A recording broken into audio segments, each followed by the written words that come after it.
যখন কাছের কোনো আত্মীয় শত্রুতা করে তখন সেটি সহ্য হয় না, অন্য যে কোনো আঘাতের চেয়ে বেশি কঠিন। কারণ বাইরের মানুষের আঘাতের চেয়ে ভিতরের মানুষের বিশ্বাসভঙ্গ বেশি ব্যথার কারণ হয়।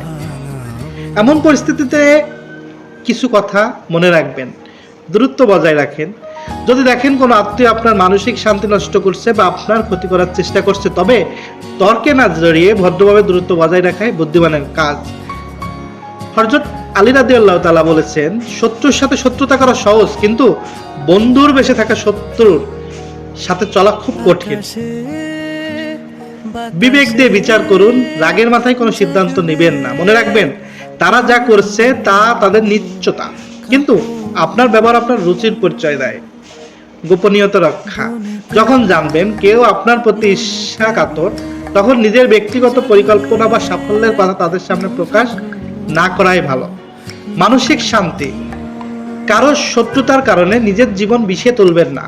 ক্ষমা করে দেওয়া মানে এই নয় যে তাকে আবার আপন করে নিতে হবে, বরং এর মানে হলো আপনি তাকে নিজের মনের উপর রাজত্ব করতে দিচ্ছেন না।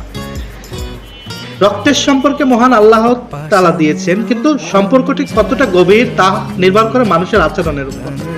জোর করে সম্পর্ক রক্ষা করা যায় না, কিন্তু সৌজন্য বজায় রাখা যায়।